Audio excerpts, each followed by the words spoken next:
can you please look up this site? See if we can figure out something.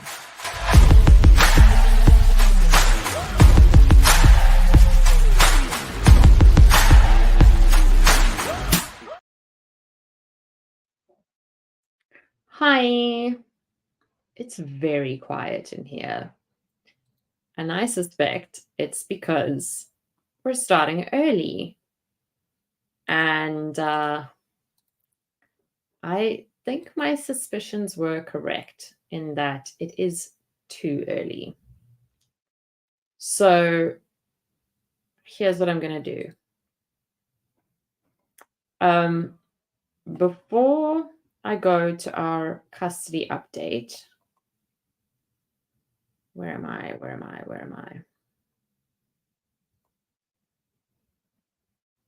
I want to hop over to Judge Middleton.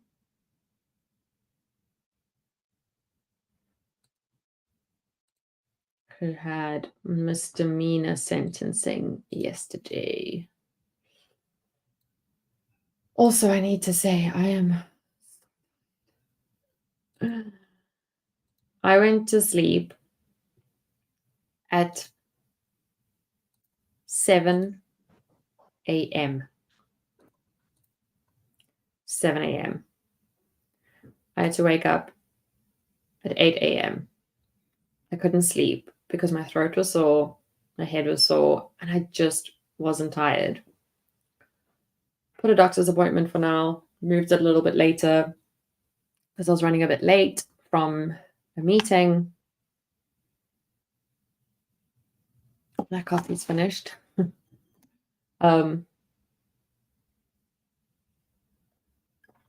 So just excuse me if I'm a bit flat today. Right, let's start here. I'll go tell the people things.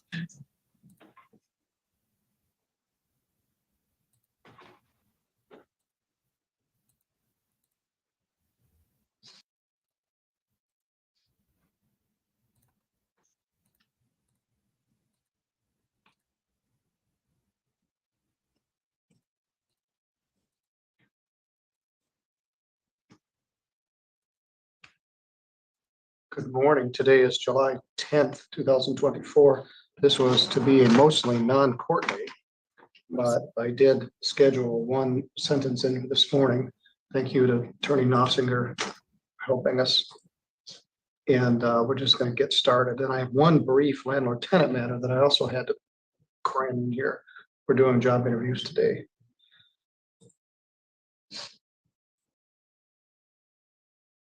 But I wanted to get this matter completed.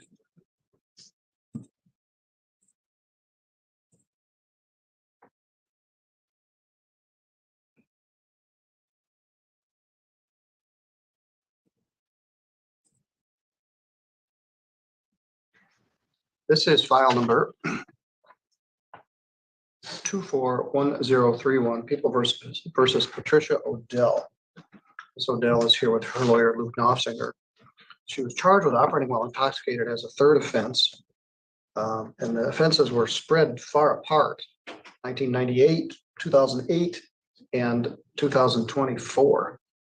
So there are 3 in a lifetime, but not 2 in 7 years. But the plea was on a plea agreement to operating while intoxicated second. Autumn Kiefer is here and she's prepared the screening report, which is very helpful because I'm struggling on what the right thing to do here. Ms. Odell has been in custody for 26 days. And as I indicated, we kind of stuck this in here in the middle of a busy day. Mr. Nossinger agreed to come back from vacation to deal with this. Mr. Nossinger, what would you like me to know here? Just a couple things, Judge. Did you receive a copy of this report? I did. Okay, very good. Just this morning I did, but I did get it. Okay, and the court had a chance to review it, so I don't have to Yes. proceed. Okay. Well, I'll touch on a couple points here. And Ms. Odell's memory is fragmented. I can say that much. It's not, well, to meet with a client in jail and then to discuss what occurred when she doesn't remember exactly what happened. And having met with Ms. Odell several times now, I'm confident, Judge, that but for the alcohol, I think some of her interaction with law enforcement wouldn't have been to such an extreme. She was she drove herself to the police department to make a complaint about her cell phone being taken by someone else. And then it led to this investigation. And initially, a lot of, I think, the attempted RNO was based on passive resistance. And then there was some kicking there at the hospital. And Miss Odell doesn't contest any of the narrative in the police report. I'll make that clear, even though that her memory isn't exactly all there. Just a couple things about Miss Odell. She is living on 7th Street. Her fiance, she was driving her fiance to work. He was the primary breadwinner in the relationship. And unfortunately, he's since lost his job because, in part, Miss Odell's been incarcerated, hasn't been able to drive him because Where did he work? Oh, MCM Which in is where? Vicksburg. Okay, He was like a supervisor. sorry to hear that. so it's possibly misused judge. And then Miss Odell, even though her license won't be revoked, she's going to have some license verifications because of this conviction. Kind of going through Autumn's report, which is very thorough. I would certainly be asking the court to consider the jail time that she's done already. I'm not necessarily not exactly convinced that a term of probation would be that helpful. I would note too that the mixing of alcohol and medications, I think, contributed to not only her level of intoxication, but maybe also her conduct and then her lack of memory as well. It really does seem like alcohol is an issue. Her prior convictions are going all the way back to 1998, and then the other conviction, 2008. She would like to get out of jail today in terms of probation. Her life is, well, I don't want to be rude, but in somewhat disarray because of this. She doesn't blame anyone else, Judge. She's embarrassed and ashamed. Kind of going back to my first point, to meet with someone and kind of go over what happened when she doesn't exactly remember what happened. It was clear to me that it had a tremendous impact on her. So she's ashamed of what happened. She does want to be let out of jail. She spent a considerable amount of time. The guidelines are 7 to 9 days. She's already served a multiple of that. So we would ask the court to consider all of that. Thank you. Okay, thank you. Ms. Odell, what would you like to tell me? I'm very ashamed of what I did. It's really been bothering me. Well, I haven't slept. you didn't do it because you're an evil person. Yeah, I'm not an evil person. Well, you did it because you have a serious substance abuse addiction. Talk about bad judgment. Your blood alcohol was 238 in the middle of the day, and you drove to the police station in that condition. So you were so intoxicated, you didn't realize how intoxicated you were. Like no one would notice that you were 3 times the legal limit and to drive, and you drove there. Plus you were on your medications. So you didn't drive very far. 7th Street to the police station is maybe 10 blocks. But it's still obviously problematic. And then you were so intoxicated, you resisted the officers because you were too drunk to know you were drunk. The question is, what do I do? And Autumn and I have been discussing this. We talked about you yesterday at our sobriety court staffing. The law used to be, well, there were a lot of changes. Once upon a time, in order to get an OUIL in Michigan, your blood alcohol had to be over 0.15. Impaired was 0.10. Then the law changed and it was 0.10 for intoxicated and 0.08 for impaired. Then the federal government set a standard of 0.08 and said, we're not going to give you highway money unless you adopt this standard, which is now 0.8. They're talking about reducing it to 0.5.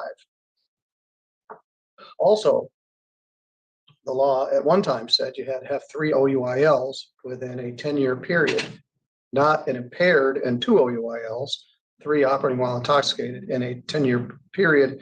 And if that happened, it was a felony, punishable by a minimum year in jail. Then they changed the law and it was any kind of alcohol conviction, impaired, operating while intoxicated, high blood alcohol level, or even minor possessed or minor with a blood alcohol. And then it became in your lifetime, not 10 years. So they didn't fall off. So these are in your lifetime. One was many years ago when you and I were both younger. I was the prosecutor way back in 1998. And then there was one in 2008 where you did a successful probation. And I think You had some long period of sobriety between 08 and now. Although you got arrested for disorderly in 2017, which also involved alcohol. So you've had a long lifetime of struggling with this addiction to this point where you're driving to the police station in that condition. You're going to lose your driver's license. It's not going to be revoked, but it will be suspended for a period of time, probably 180 days would be my guess.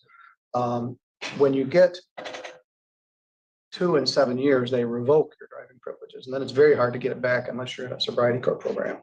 Because these are so far apart, and there are some other roadblocks to you being eligible for sobriety court, you certainly need it. And I could get you a license with an interlock.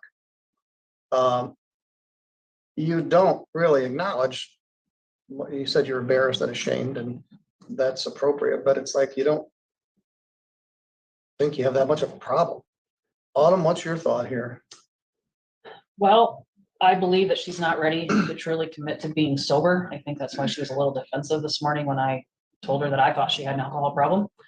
I think she would go through the motions and complete the program and complete a probation, but I believe she would be right back to drinking once she was off of supervision. It is concerning that she was that high, almost 3 times over the legal limit, and felt that she was fine to drive. So that is quite concerning, and that tells me that she has been drinking way more often than what she wants to admit to. I think she needs a supervision. I understand where the court's position is with not sure because of the length of time in between the offenses, if it's truly necessary at this point.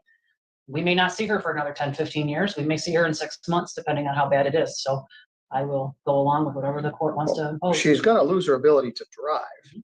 And so she managed to go from 2008 to now without getting a drinking driving charge. But my question is how many times has she done it and not been caught? We don't know. We can't speculate.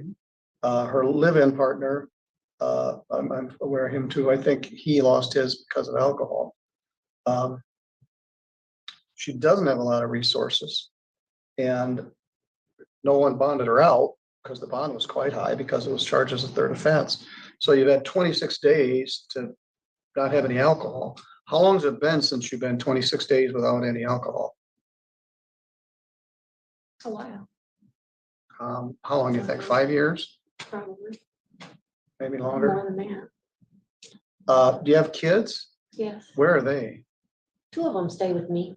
And I have a 18-year-old and my older son stays with us. all right, who are those boys? Logan Okay, Odell and Andrew Odell.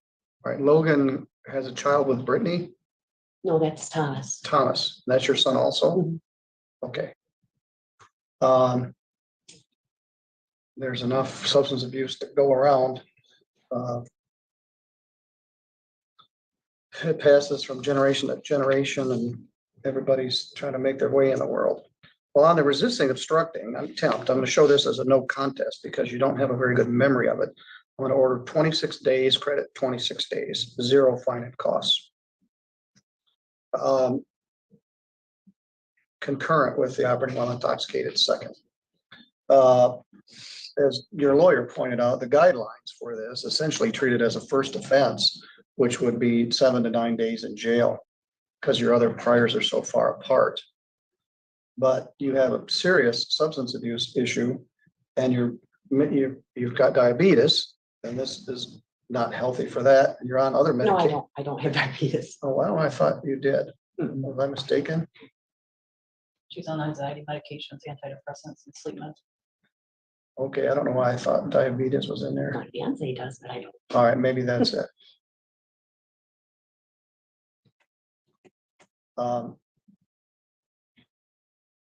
Whiskey and Diet Pepsi. What kind of whiskey? R&R. Maybe there's a name for that drink. But you just got 26 days of R&R at the jail. So I'm debating, if I do a probation, you're going to have a difficult time completing it and paying for it. And you don't think you have a problem. As of 5 minutes from now, you're not going to have a driver's license. Are there any other licensed drivers in the house? Not at the moment. Well, that's going to be I problematic. think my My youngest son could get his license. He just hasn't yet. We'll probably have to get on that. I'll show this also as a no contest. There was a video of this. Did you see it? And I don't think I want to. No, I'm sure you probably don't. Uh,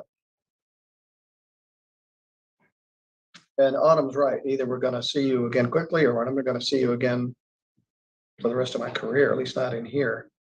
If I ordered 30 days, they'll give you 5 days good time and you'll be out today. If I give you 90 days, then you're just taking up jail bed space. The question is, do I do a probation? I'm gonna order 26 days credit, 26 days. I'm gonna do a $300 fine, a $75 crime victims' rights fee, $50 state minimum fee, $150 attorney fee, $100 screening fee, and a police reimbursement of $120 to Three Rivers PD. I'm not gonna order the victim impact panel.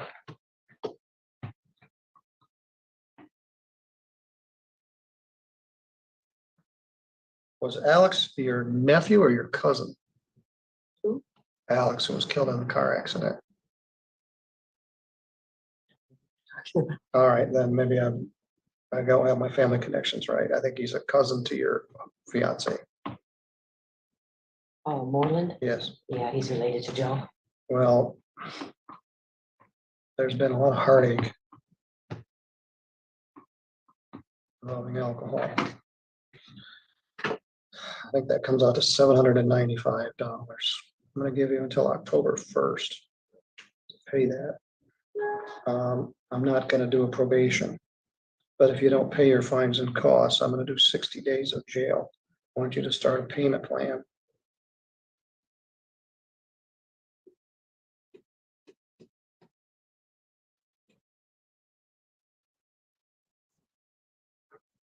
It's probably good that you just sat in jail. If you had posted a bond, then I'd have to figure out where I was gonna put you back in jail or do a probation. You just did 26 clean days. And that's nobody's fun.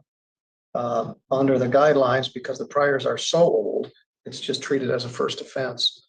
But we tend to become jaded. We're seeing very high blood alcohol levels every day. It's like, oh, here we go again. It's awfully hard to get to a 0.238 in the middle of the day. And we see lots of very high blood alcohol levels, and we've become sort of complacent about it. But people I don't need to be a counselor or have a degree in social work to understand that someone that's drinking whiskey and Diet Coke in the middle of the day and drives to the police station while on medication and a 238 blood alcohol has a substance abuse disorder. You are an alcoholic and you have inherited the alcoholism gene and you are killing the pain with alcohol. And my fear is you're going to go out tonight and have a drink. My greater fear is you're going to drive a car. Well, as of now, your driver's license is suspended, so you can't drive. Anyway, I'm going to let you out of jail. I'm going to give you a fine. This should be an eye opener for you. This is shortening your life.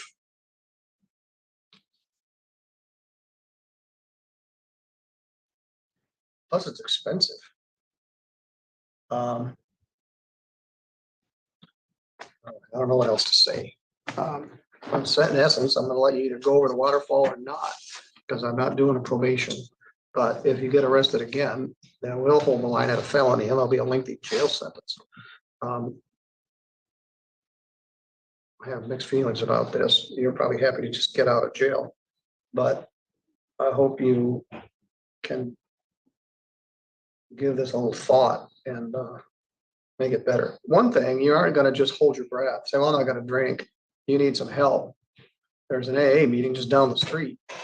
And have you ever done any AA or support groups? Yeah, I have done AA before. Well, you're not going to make it unless you get plugged into it. It costs $0. Lots of good people in it. Is that at the Riverside? Well, there's Celebrate Recovery at Riverside. There's also several different AAs. There it is. One of the preeminent ones is at George Washington Carver. A lot of my associates, including friends, going there. not to mention a number of people that I've sentenced. You're not gonna make any sobriety unless you participate in AA or some other support group. All right, you're good to go. I hope I don't see you for the next 2.5 years. Good luck. Thank you. Thank you, Josh. Thank you, Boo. Yeah, thanks, Judge. That was a blast from the past, that constitutional case. I think it was the spending clause. That's what was litigated. It was like Iowa v. something or Kansas v. something. I The remember. spending clause? Yeah, that the federal government says you want some highway money. Oh, yes. Yeah, and it was the nexus between can you tether the spending to requiring the states to impose some sort of restriction. And they upheld it. I think the Supreme Court upheld it and said, yeah, this is reasonable because people are going to be drinking, they're going to be driving on the highways.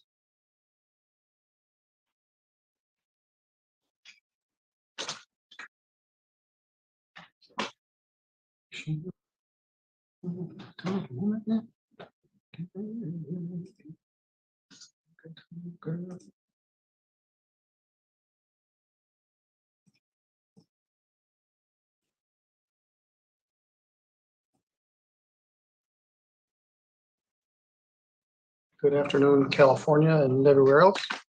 I squeezed this landlord tenant hearing in at 1:15. I was hopeful that they would make a settlement. As I said earlier, we're doing employee interviews today. So we're hopeful that this will be quickly resolved. If not, we're going to have a hearing that's going to take us a while. One of our interview spots opened up because the sheriff hired the person we were going to interview.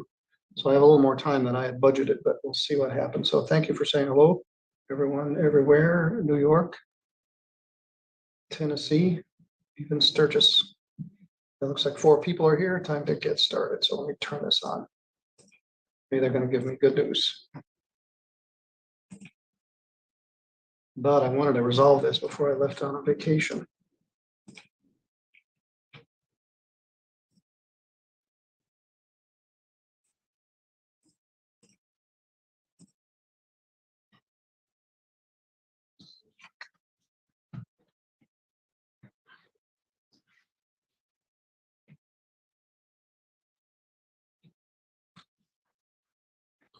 Good afternoon, everyone.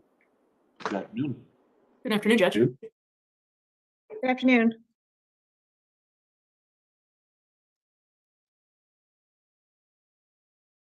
Hello. Let me get this name straight.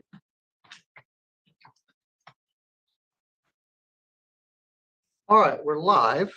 We're on the live stream and we are recording.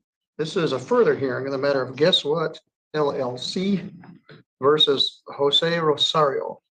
Mr. Rosario is here. Mr. Tyrone Fleeman is here on behalf of Guess What. Josie Ledger Moreno is here on behalf of the company as the manager for this unit, this complex, and Meg Bauer is here from Legal Aid. We've been here since May 10th, trying to get to the finish line. In this case, we've had several hearings in between. There were issues about unpaid rent and questions about the abatement of rent. Mr. Rosario is on an escrow order and he has made all of his escrow payments in a timely manner to the court. Meg Bauer from Legal Aid was at the initial hearing on May 10th, ultimately filed an appearance on behalf of the defendant.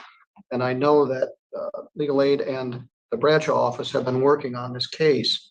I stuck this in today because I wanted to take care of it before I left for some time off.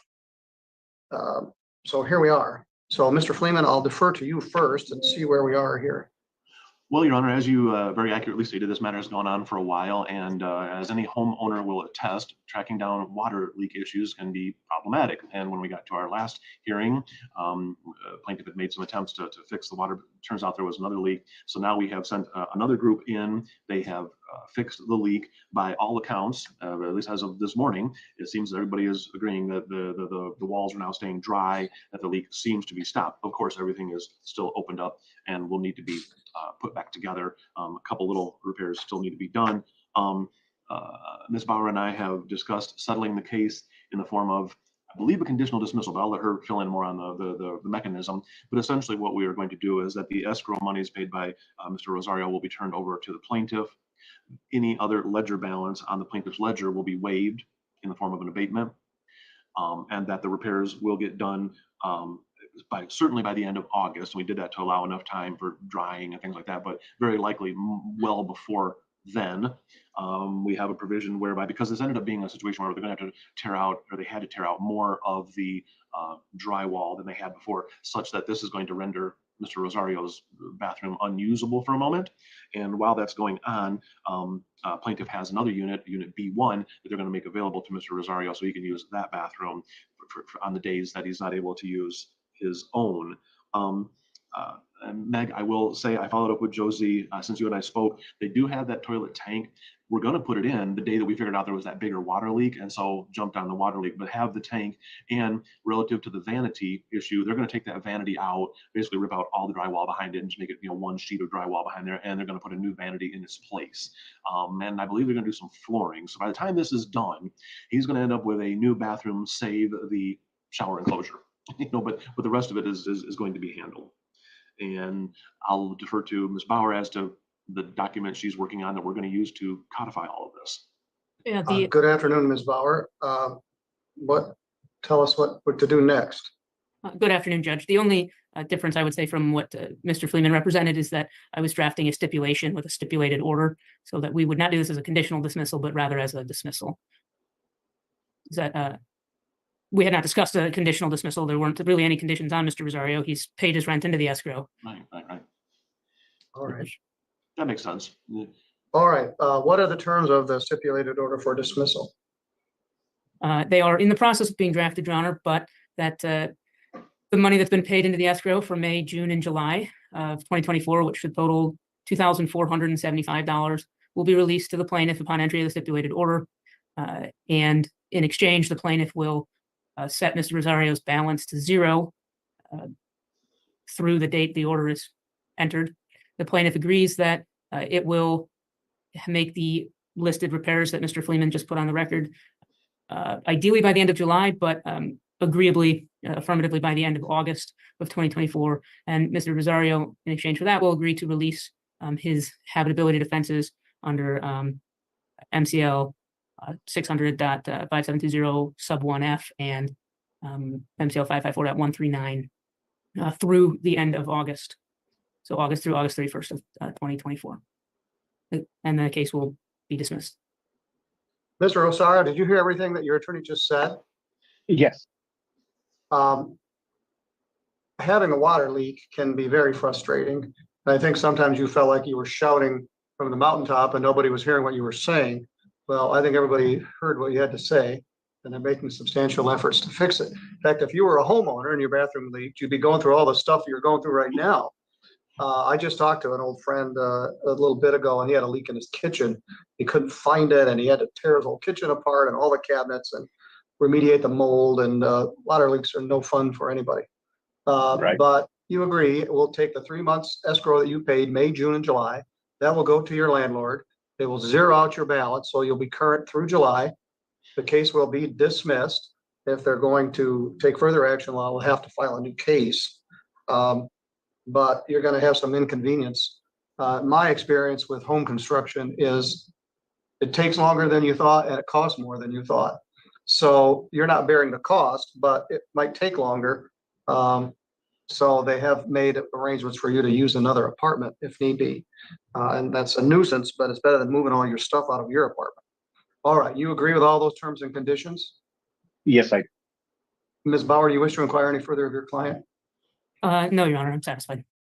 Ms. Moreno, on behalf of the complex, you agree with those terms and conditions? Yes, Your Honor. All right. I was hopeful, knowing the two attorneys involved in this and the complex, that you would get to the solution, and we did, or at least a solution.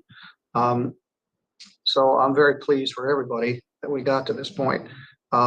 So I will tickle this for 7 days to await a stipulated order of dismissal.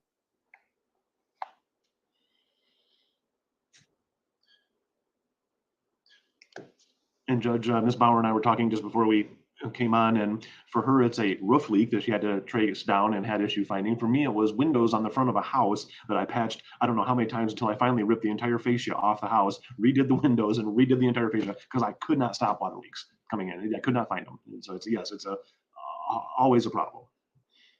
Yes, been there. All right.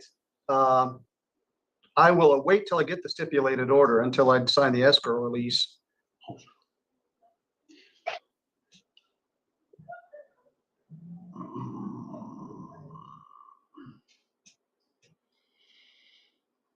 Well, sometimes you just have to be flexible, willing to adjourn things, willing to compromise to get a solution. So, all right, is there anything else we need to put on the record here? No, Judge, I think that's all I have, and enjoy your vacation. All right, thank you. I'll be here Friday. We got a busy docket Friday morning and afternoon. And then I'll see you guys after that. All right, thanks a lot. Thank you, Judge. See you Friday. Thank you.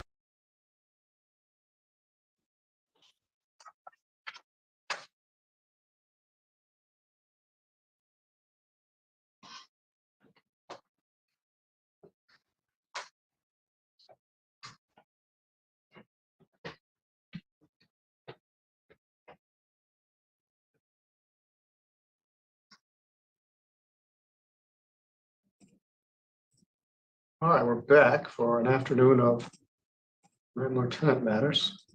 We received a couple of dismissals last week and a couple more this morning, so we may have some gaps. And we have one general civil motion and some small claims matters. So we've got plenty to do.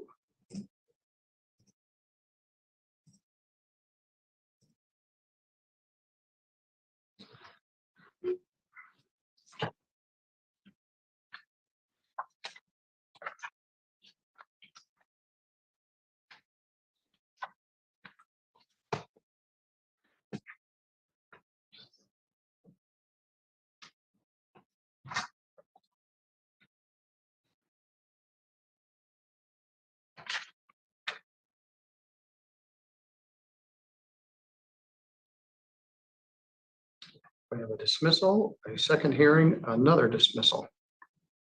So we're going to have a bumpy start here till about 1:30.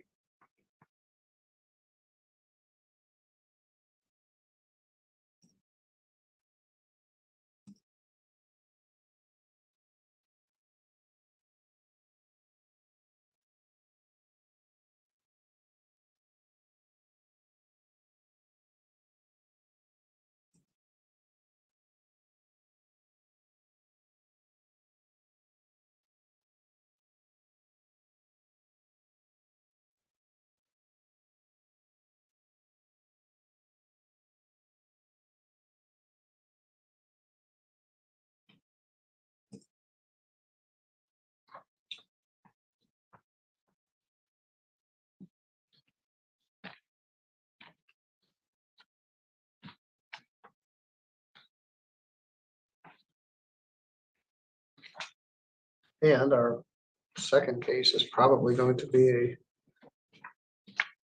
default. So we really are off to a slow start.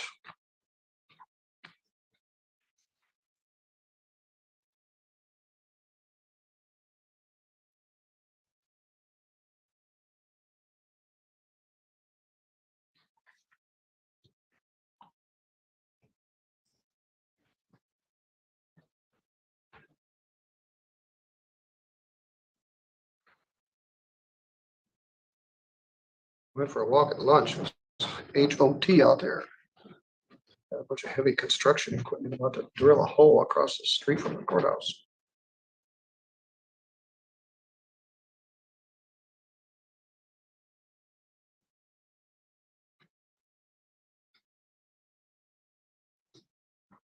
Good afternoon.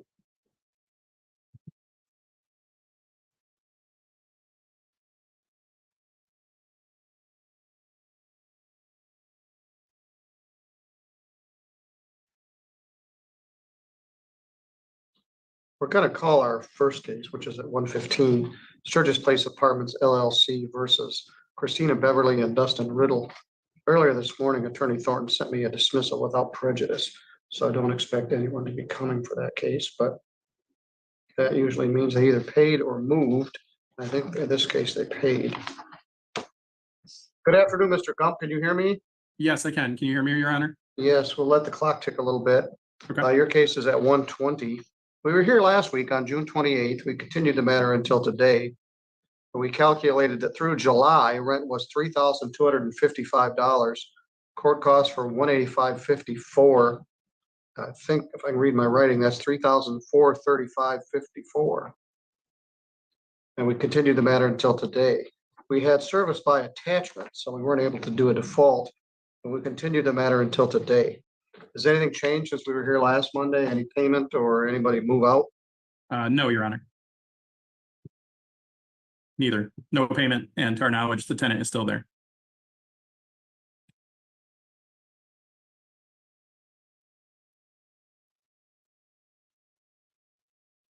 Look at the service history on this.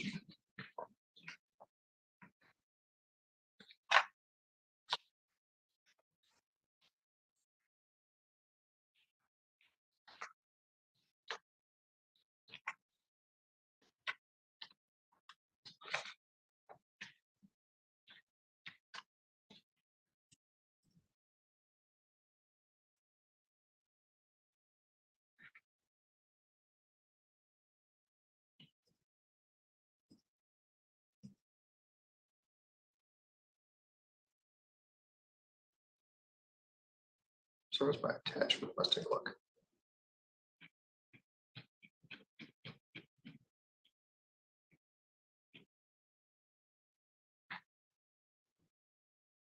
Per Sadie Garcia, roommate, defendant was sleeping. Man behind the door wouldn't answer the door. When another time, Sergeant Morse does an excellent job, and then he posted it. So I think they have actual knowledge.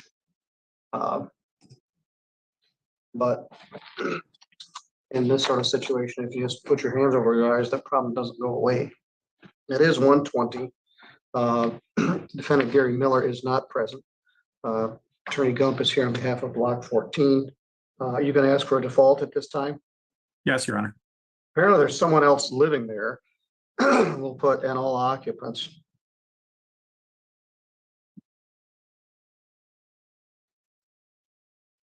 Through July.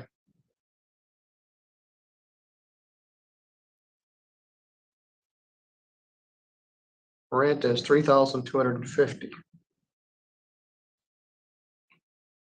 Court costs are $185.54. Total $3,475.54. That's due within 10 days from today, which would be July 18th. No money judgment is entered.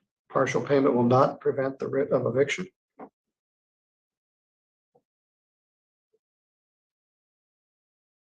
And the appeal date is 7/18. You had previously given me a judgment, so I've executed it.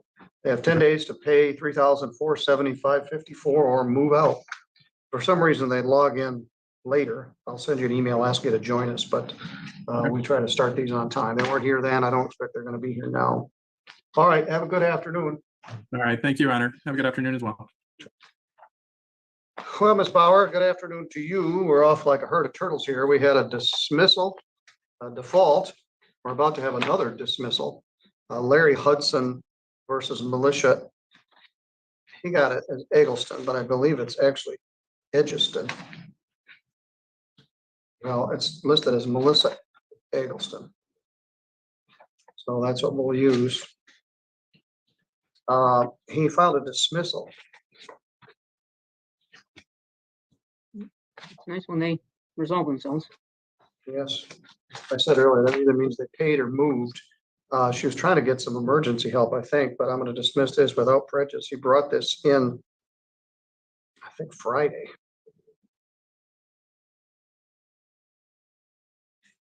She's at 58 North Main Street and he's at 60 North Main Street. This is one of the downtown apartments.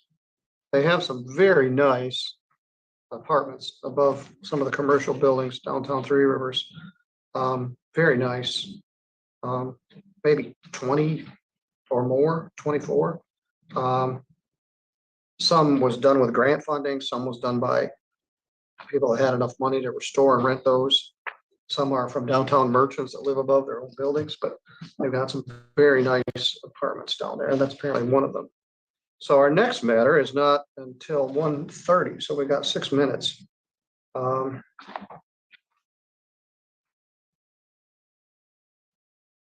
I don't think they appeared either, so I'm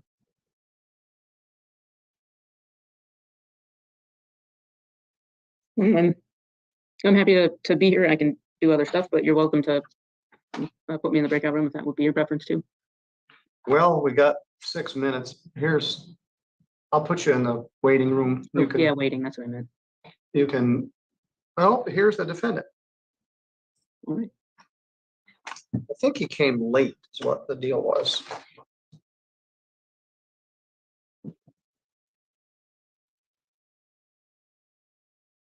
That flag looks like he's on the porch of the Grand Hotel on Mackinac Island, but I don't think he is.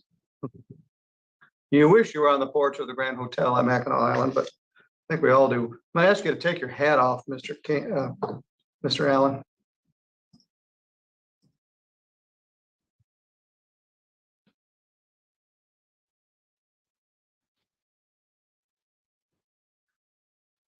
And here's Miss King.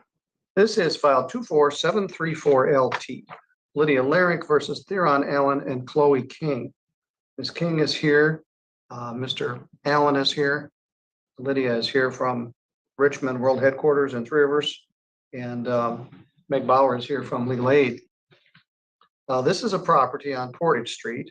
We determined through June that rent was $2,617.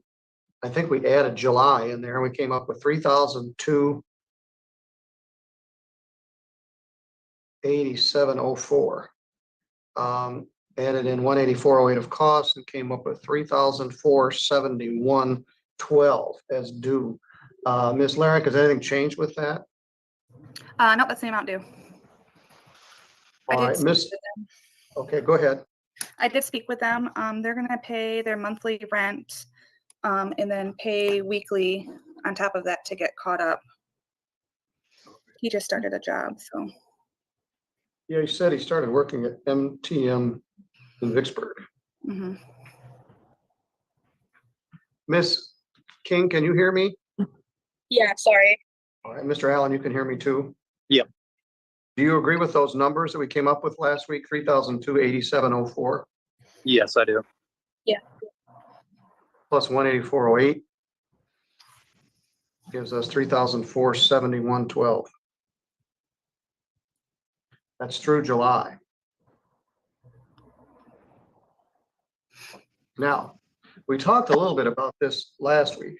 Ms. Larrick has worked with the Richmonds for a number of years, and they have a pattern of trying to work with their tenants to help them get caught up and save their tenancy. By the letter of the law, you have until July 18th to pay this, or you're subject to being evicted. Partial payment will not prevent the writ of eviction. No money judgment is entered, and you could be liable for additional damages after you move. We talked about this last week. She does not have to evict you on July 18th. She has 56 days from today to ask for the writ of eviction, and then 56 additional days to serve it. Ms. King, are you in a moving car? I am. I apologize. I want you to pull the car over. I don't want to do this while the car is moving.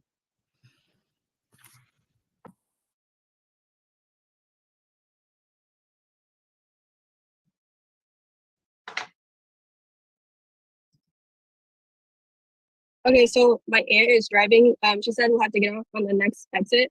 It'll be just a couple minutes if that's okay. All right, no, we'll just have to limp through this. I don't like doing it when people are in a car moving because of you're not driving, obviously, unless you're in a British car. But this could be distracting for the driver.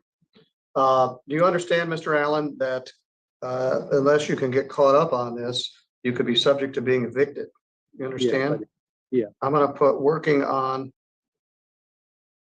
repayment plan.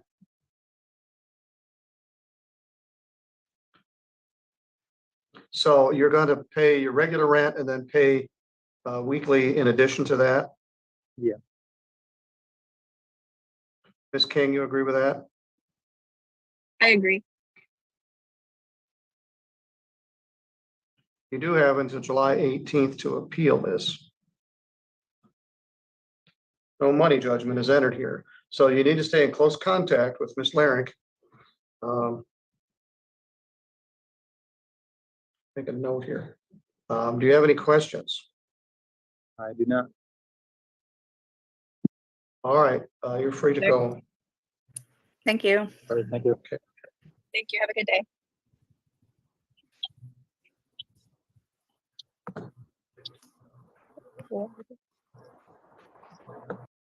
That could have potentially been subject to a conditional order of dismissal, but we'll hope that this works.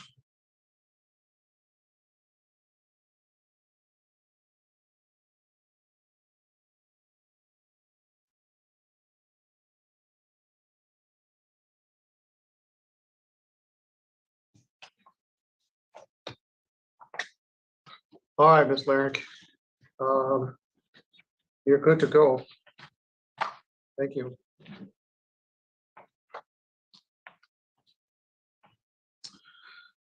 All right, next up is Sturgis Place Apartments versus Jordan McCumbee and any other occupants. That is set for 1:35, so we'll have to let the clock tick for a bit. Lance, the first case, no one showed up for the defendant. I simply entered the order of dismissal. So thank you for that. Yep.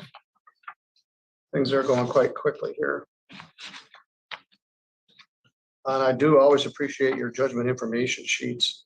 It makes it so much easier to discern.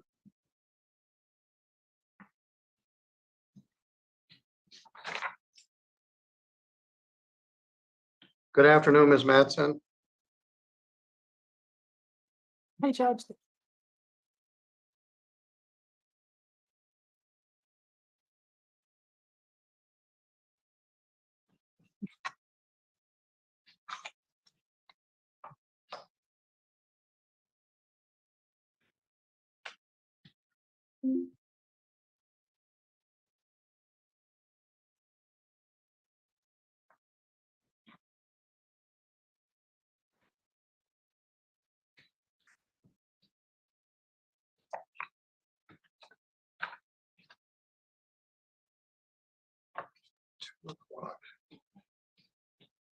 We're going to have another gap. I think we had another case dismissed.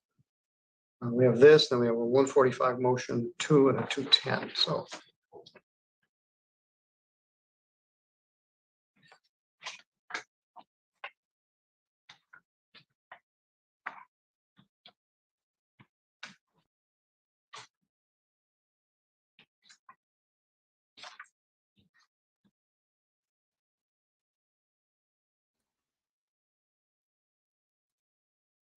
Okay, now that Steve's here.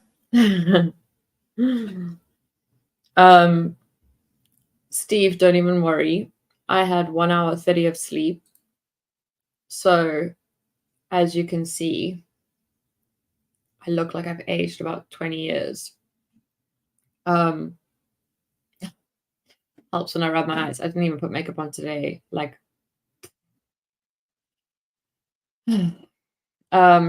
yeah, Lisa and I were awake at like, Lisa, I think we were chatting about 4 a.m. on the premiere. So this is hilarious. I posted that Judge Simpson video and it cut off. So obviously, so basically the situation is, if anyone knows how to figure this out, let me know. My iMovie, because I'm editing a bunch of different things at one time. Like for example, Judge Middleton, I'm doing Vicky Mac, Brains. Middleton, landlord tenant. I'm doing landlord tenant. There's one called Porter. They do one appearance every however many weeks, right? So I have to download that whole like 5-6 hour thing, put it in iMovie, cut that part. The next week, put it in iMovie. But iMovie doesn't see that you've only cut that part. It holds the whole file. No, I've got hiccups. It holds the whole file. Give me one sec.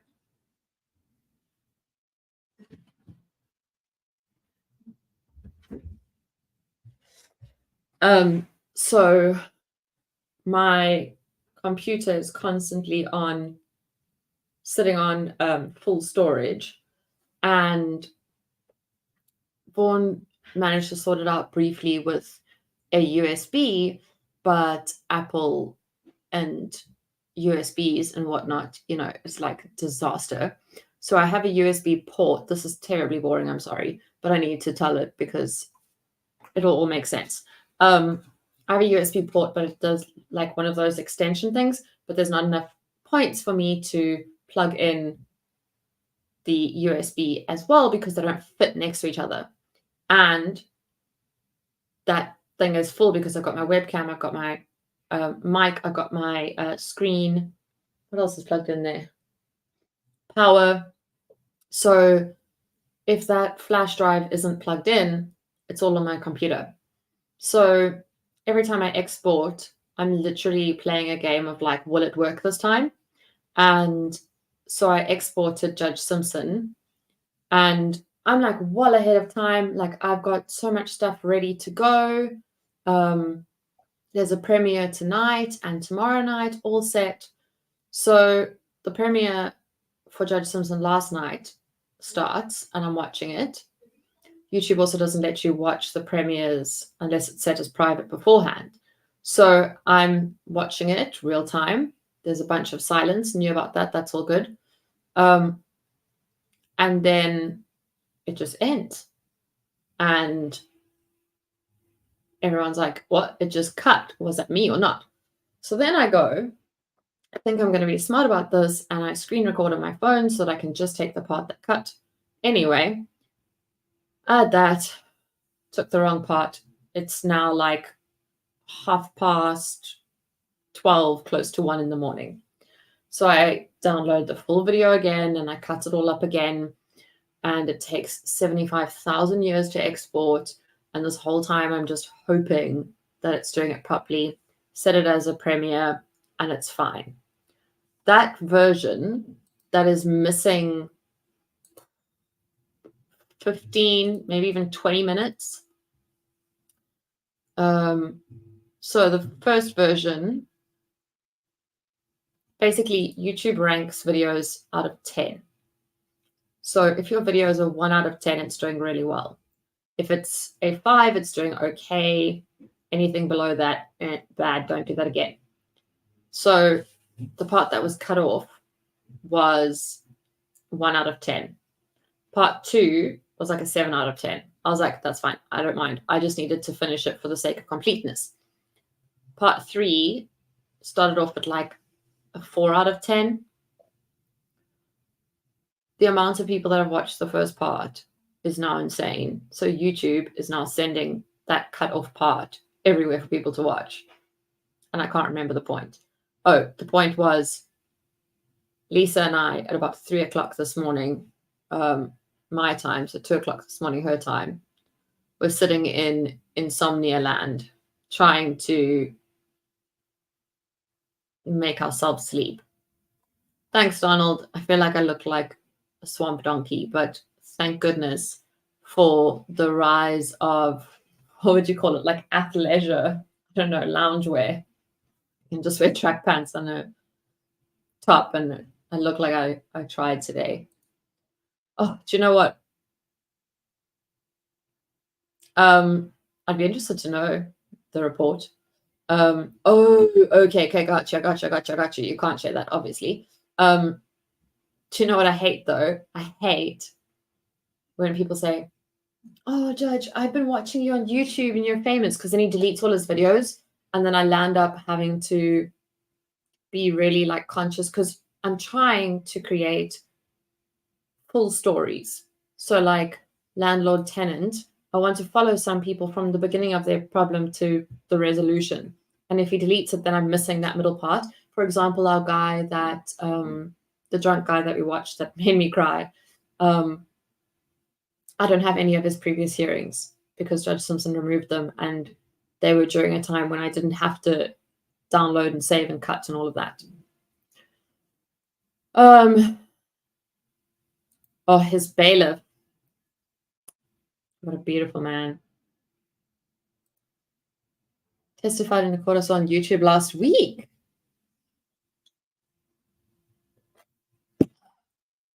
Cliffhanger setting. Well, it worked. I would love to do this. Like, if I ever visit the US, first of all, I'm terrified. I'll be honest. Let's remember, my day job is writing about all the bad things that happen. And when I used to do that for South Africa, I was terrified too. But yeah, like I would love to. I'd go right in, go to Disneyland, obviously. Was Disney World there? It's Disney World. Disneyland is in Paris. Go to Disney World. And then I would take my butt right over to Michigan so that I could see all of the judges there.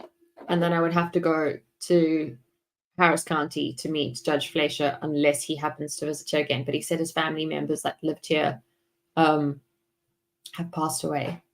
Swamp Donkey. Yeah, I don't even remember where I got that. We used to say it in radio all the time. I hate it.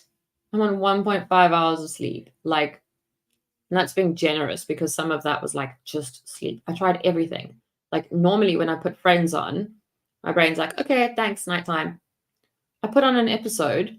Now I watch Friends every single night and I fall asleep to it.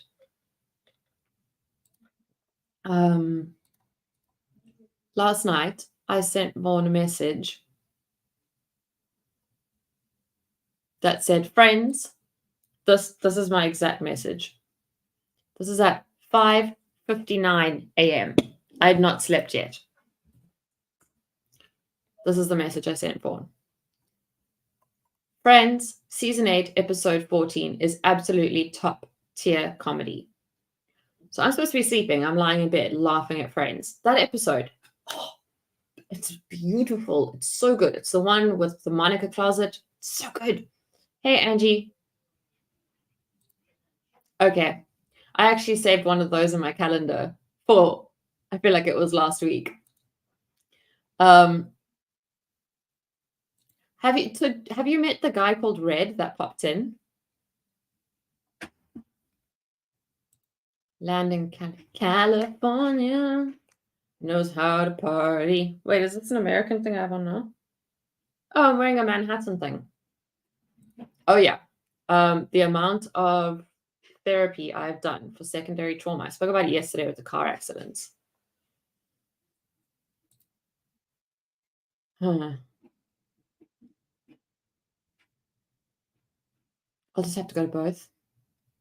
See, Florida's got all the good crime. Just so lucky you have all the fun judges right there. Anyway, now you all need to go watch Friends season 8, episode 14, but not right now because I've been waiting. I've been waiting for people to show up. We have an update in our custody thing, which I should potentially portal you for, but I'm not going to do that because I'm tired and my eyes are itchy. So big thank you to Steve for reminding me this was happening, but it had actually happened the day before. We're lucky either way. Can you guys hear the vacuum or is it okay?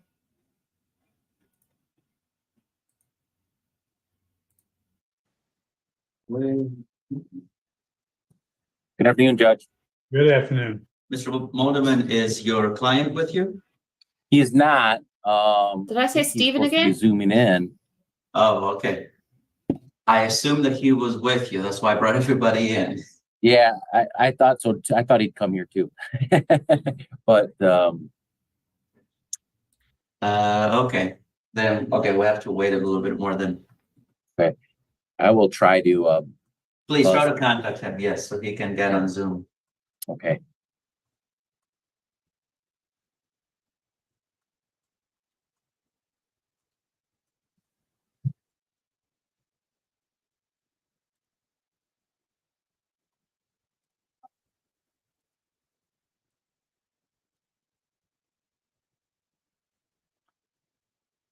Did I say Steven?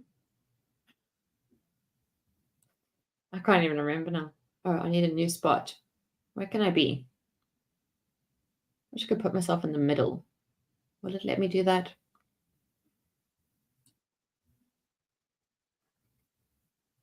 Welcome to major stream of consciousness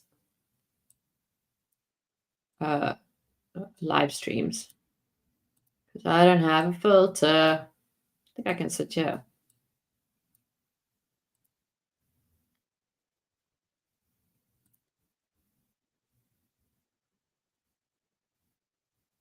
Oh, now that's a weird place for me to be.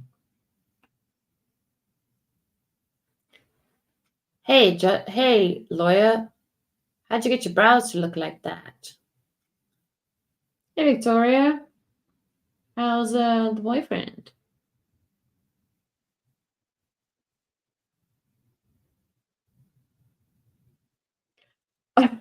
Got you. He hasn't shown up yet. They're waiting. And I kind of just want to watch them waiting because it's funny.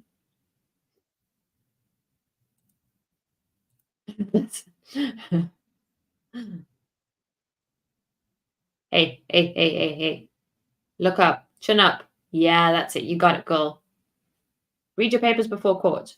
Paper down. Hey, much better. You need to be prepared.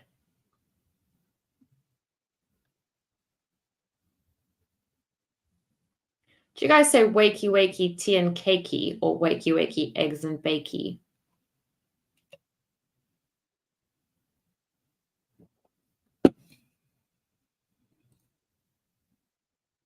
It's mirrored. No?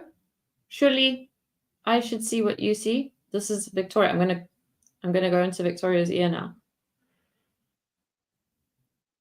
Boop.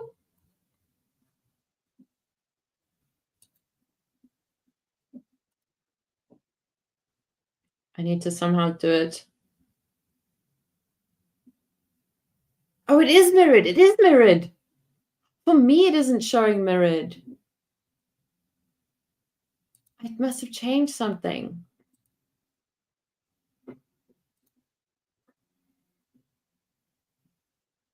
Okay, let's do it into Victoria's ear now. Boop.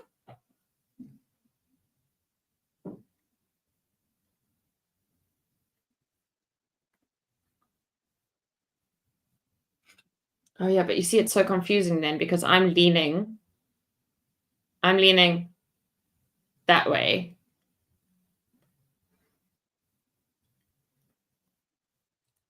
The latter was eggs and bakey. Yeah, we had a whole like, who does he remind you of? Some are shaky. Whoops. Victoria, meet Victoria.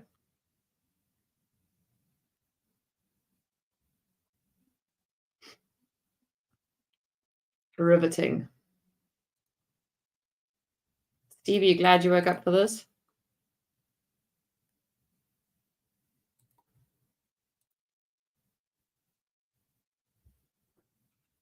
I can't be mirrored. It's so hard.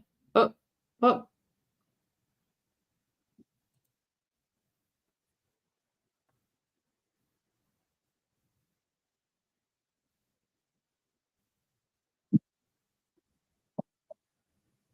Thank you, Judge. I have Jesse on the phone. That's fine. Okay, just a moment, please, and I have to get the record going and then we can proceed. Yep. We're now on the record for case number 2023-2589 DM, Victoria Bavra versus Jesus de la Torre Bavra. It is Tuesday, July 9th, 2024 at 1:39 p.m. Attorney Schaefer for the plaintiff and Attorney Waldman for the defendant. Good afternoon to everyone. Good afternoon, Judge.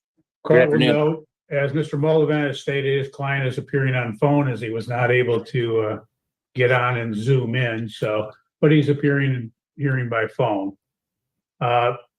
This matter is heard for trial on May 31st, 2024, and continued on June 27, 2004, at which time we concluded. Is there anything else, Mr. Schaefer, before the court grants its ruling? I don't believe so, Your Honor. Okay, Mr. Moldovan? Nothing, Your Honor. Thank you. Okay, thank you. Friends, do we do verdict music if it's a custody thing? I wonder if it's a bit early for verdict music.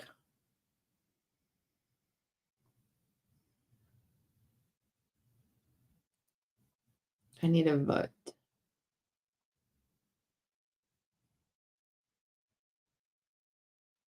He's like, these brows? I don't have any brows.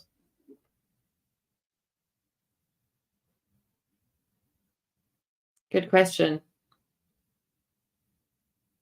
Let's do it. Let's do it. We all need to wake up. I'm going to put a little softer. I'm not going to put it full volume.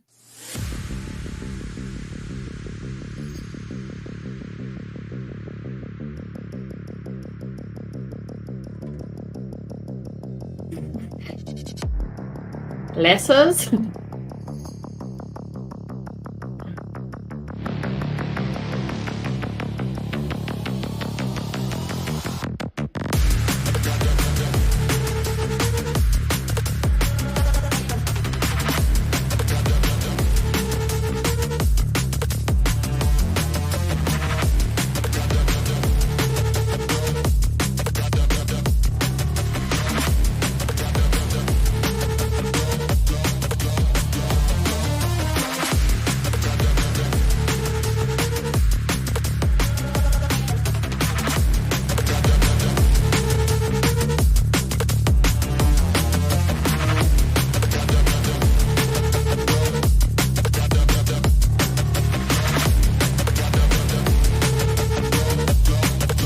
Thank you. So first, we'll first find that My the pleasure. testimony in this case does provide a statutory or satisfy the statutory basis for a granting of divorce. So the court will grant the divorce. The parties were married on July 7, 2017 and separated approximately January 1, 2023. So we have approximately a 5.5-year marriage.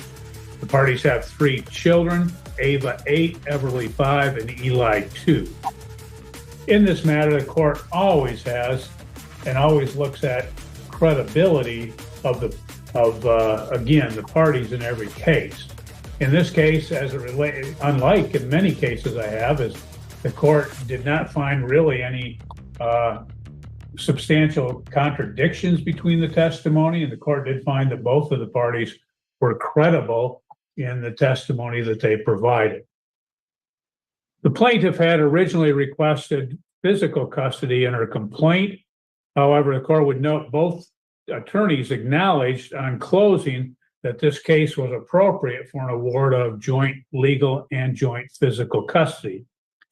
Pursuant to MCL 722.26A, the court must advise the parties of joint custody, and the court shall consider the factors under the Child Custody Act as delineated under MCL 722.23 and determine if the parents will be able to cooperate and generally agree concerning important decisions affecting the welfare of the children. Before I go through and examine the best interest factors, the court must determine whether an established custodial environment exists. An established custodial environment exists if over an appreciable time, the children naturally look to the custodian in that environment for guidance, discipline, necessity of life, and parental comfort. During the time that the parties were together, the evidence has shown that they both participated in the raising of the children. There has been no evidence that would refute this. Pursuant to the case of Bothacil versus Bothacil at 332 Mish App 232, a 2020 case, the court recognized that parents can fulfill different needs and role in providing security, stability, and permanence.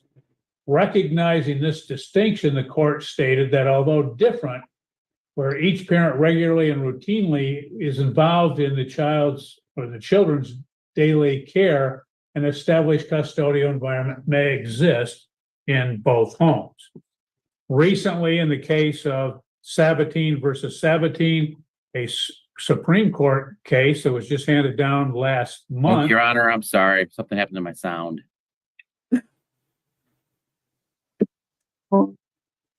You lost your sound?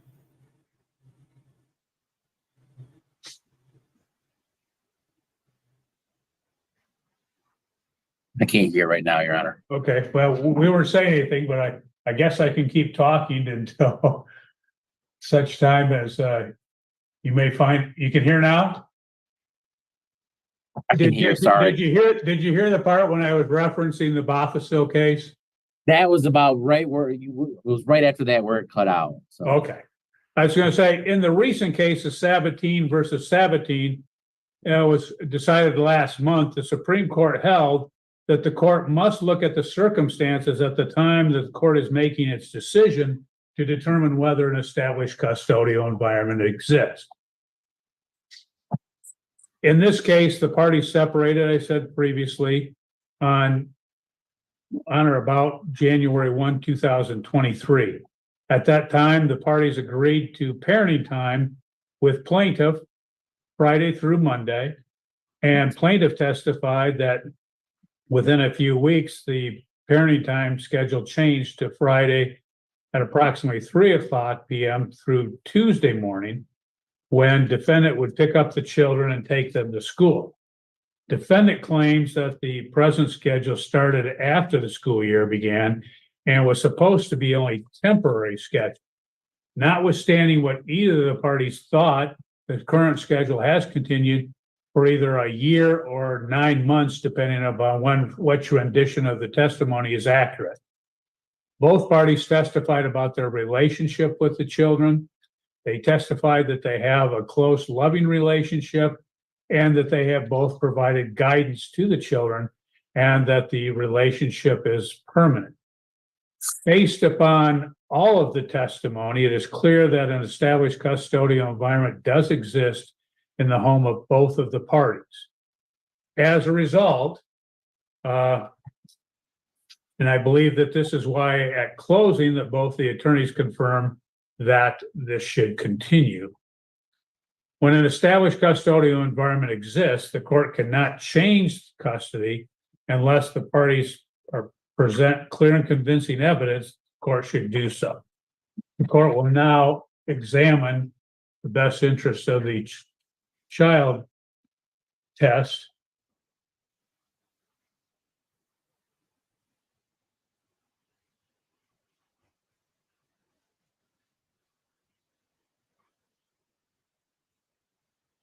As delineated in this matter under MCL 722.23. The first factor the court has to look at is the love, affection, and other emotional ties existing between the parties involved and the children.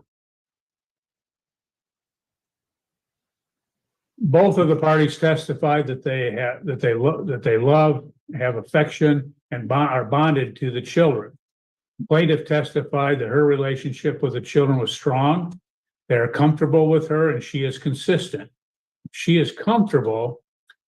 So she testified she's comfortable with defendant's care of the children.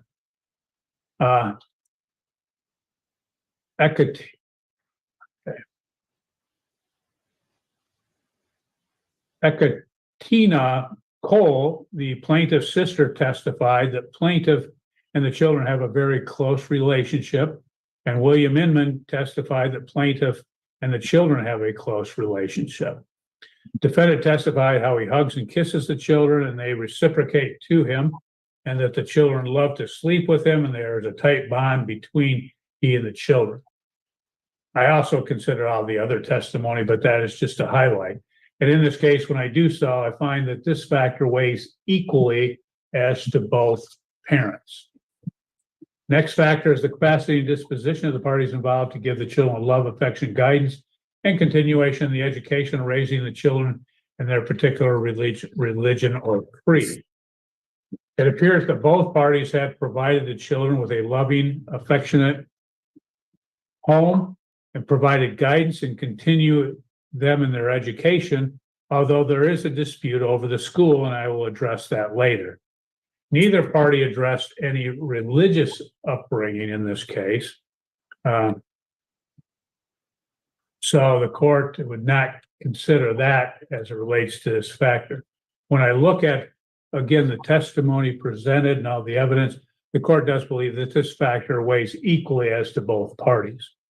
Next factor is the capacity and disposition of the parties involved to provide the children with food, clothing, medical care, and other remedial care recognized or permitted under the laws of the state in place of medical care and other material needs.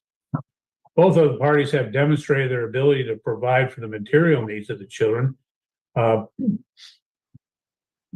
Plaintiff has complained that defendant didn't acquire full-time employment to provide medical insurance. However, the court would note that the children were on Medicaid for a time before plaintiff acquired health insurance for them. The testimony also showed that both of the parties have provided for the medical needs while the children are in their respective care.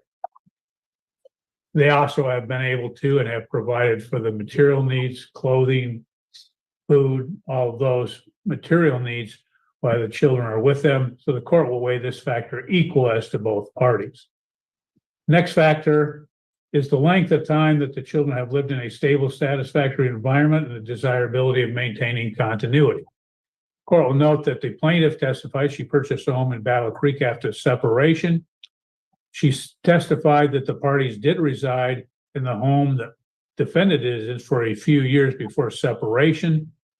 She stated that the home was adequate at that time. She testified that the house only has one bedroom. However, defendant testified that the house has two bedrooms. He also testified he has planned to add 3 bedrooms and a bathroom now that he has had his plans approved for a new septic system. Plaintiff testified she desires to move to Marshall, where her family resides. William Inman testified that plaintiff's home is appropriate, and the court believes that both of the residents of the parties are stable and satisfactory. As a result, the court will weigh this factor equal as to both of the parties.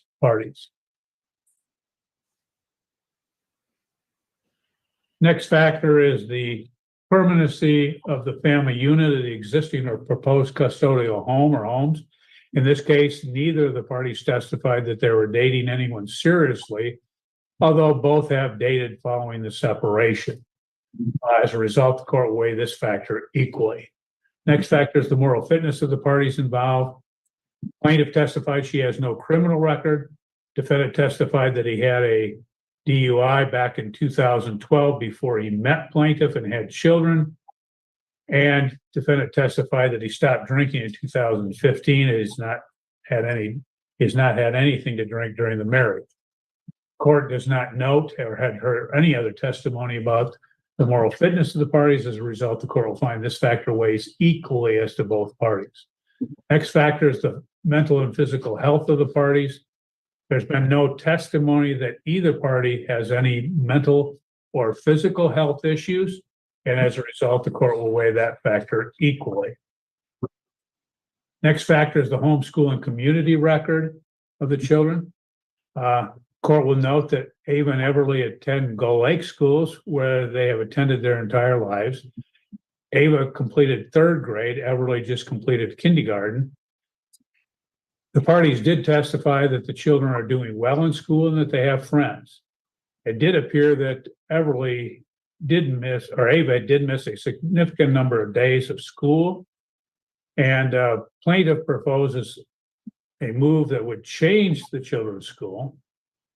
This would, of course, if she were to do that, would be a substantial change in the children's lives if they were to have to move school. As a result of her desire to change the school, the court will find that this factor does slightly favor defendant's father. Next factor is the reasonable preference of the children. In this case, the court did interview Ava and Everly. I did not interview Eli as he is too young. The court has found the girls to be pleasant, polite, and the court will consider their preference for purposes of the best interest. Next factor is the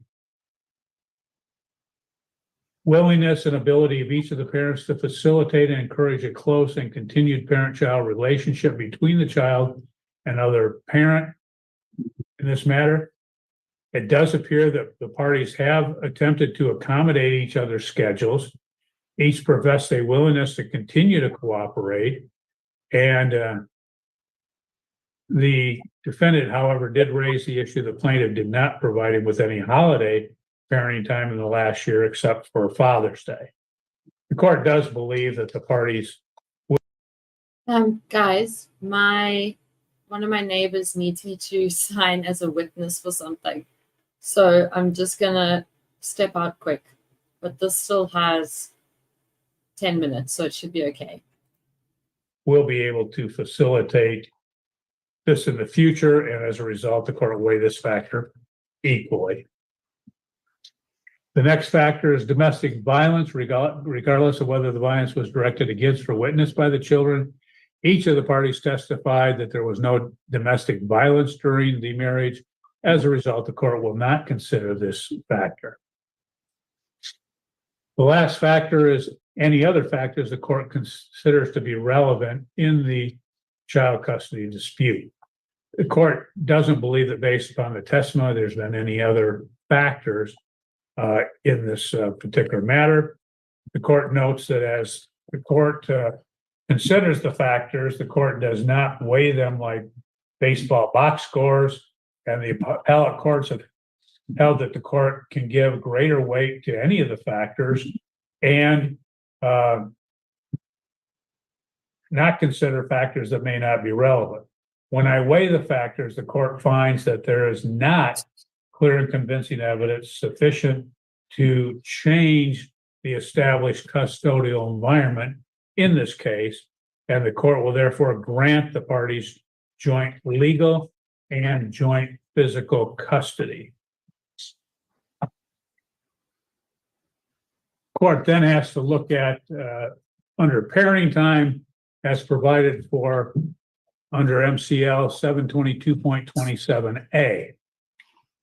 It is presumed pursuant to the statute that the best interest of the child if they have a strong relationship with both parents.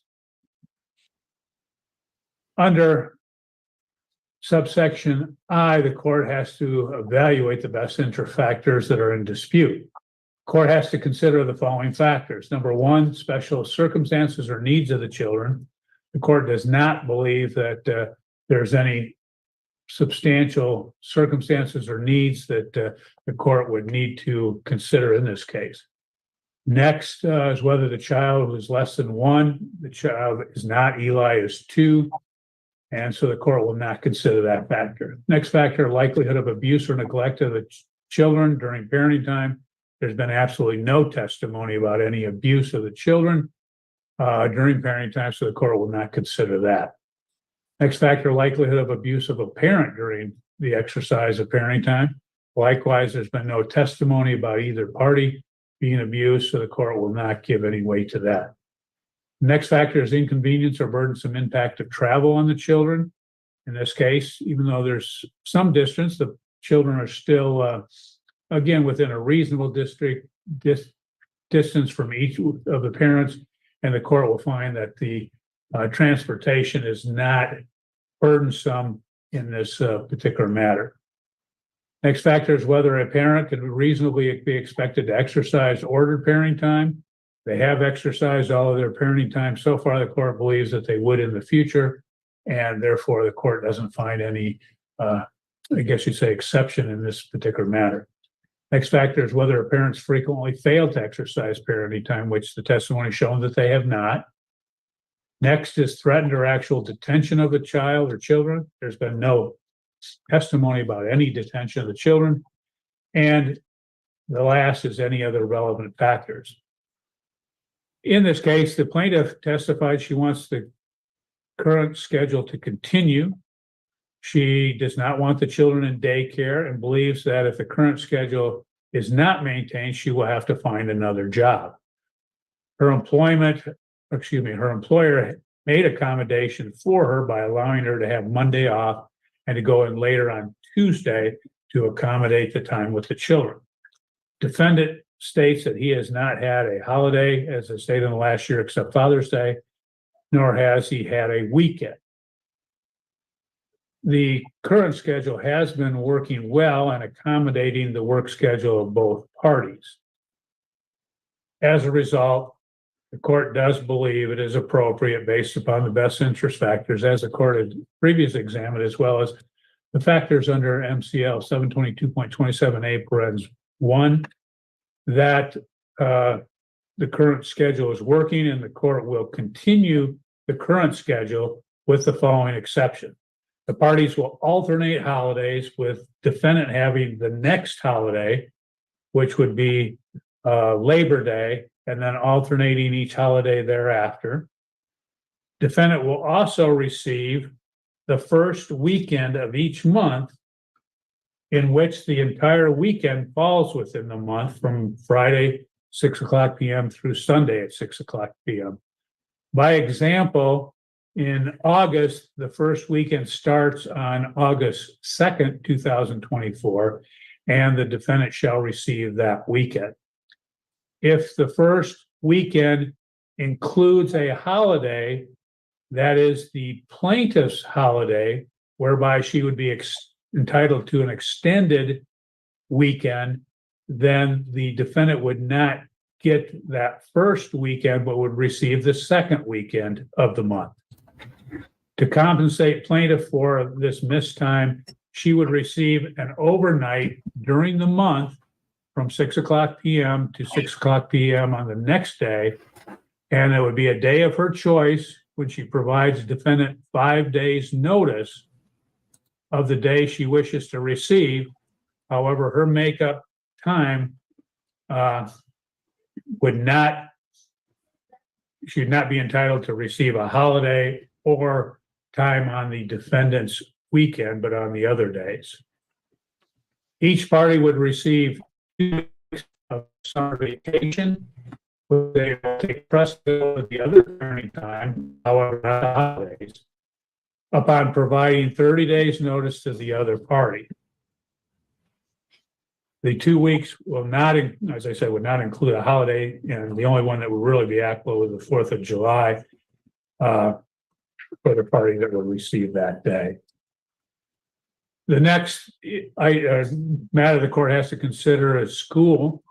In this case, as I stated, Ava and Everly currently attend Gull Lake Public Schools. Ava completed 3rd grade, Everly completed kindergarten. Neither child has went to another school their entire lives. They're both doing well, have friends. Gull Lake is currently a school of choice, but after next school year, the children would be considered permanent students. Plaintiff did continue the children enrolled in Gull Lake schools for the next year. Plaintiff has proposed the children would go to Penfield or Marshall, which would be a school of choice as well.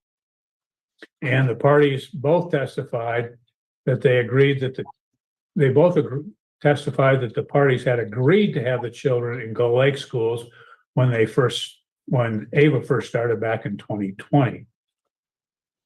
Plaintiff testified that if the current parenting time schedule continues, it is fine to keep the children in Gull Lake. Plaintiff testified that when the parties discussed the children going to school, they chose Gull Lake because it was the best school around. Defendant testified that his and his family's connection with the Gull Lake schools.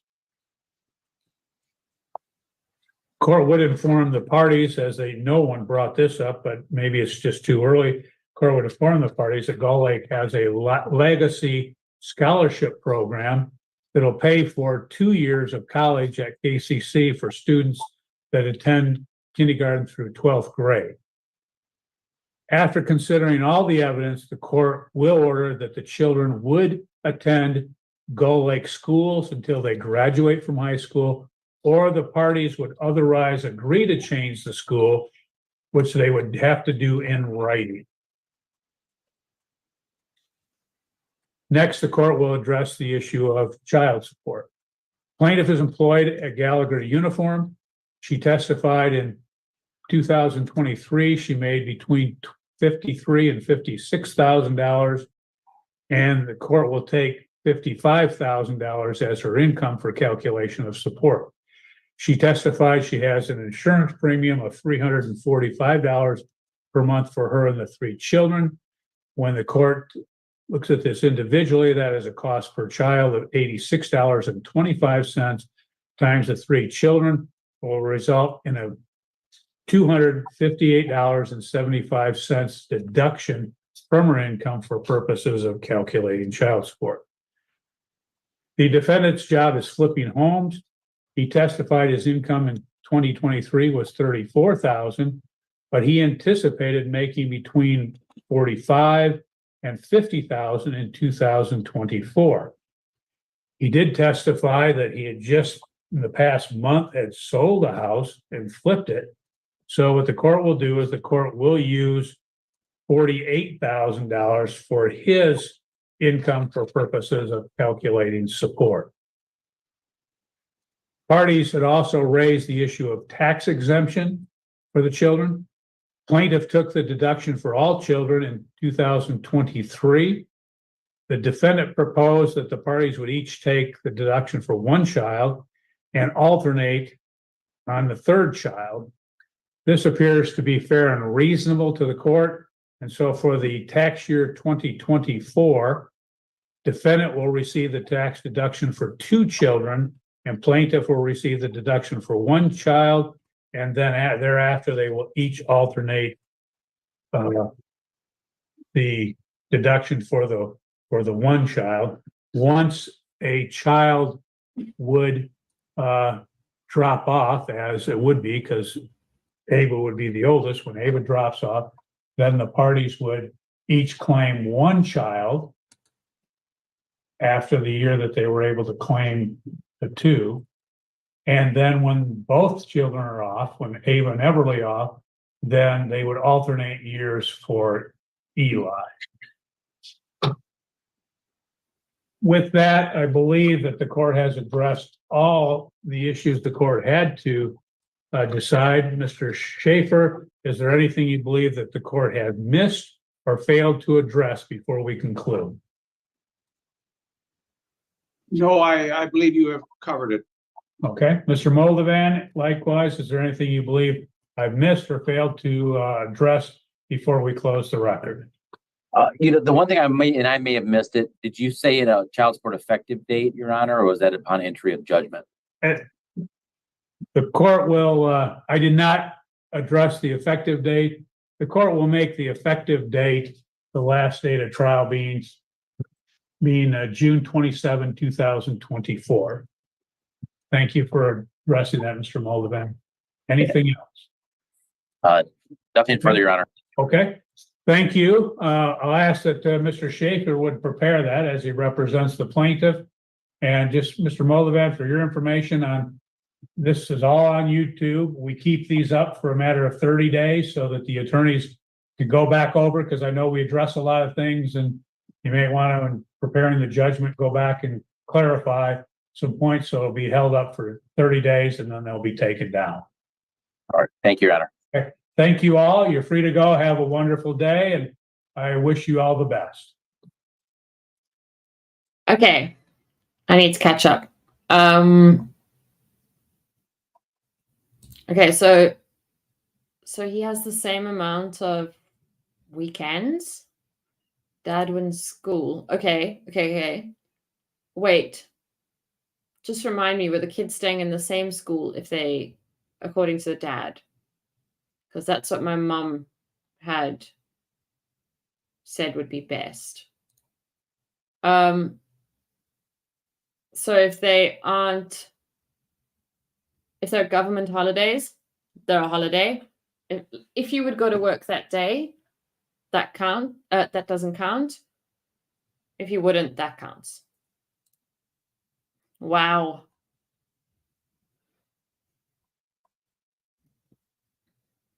Vaughn actually suggested I get a bicycle, the one that you stay at home, like a treadmill bicycle.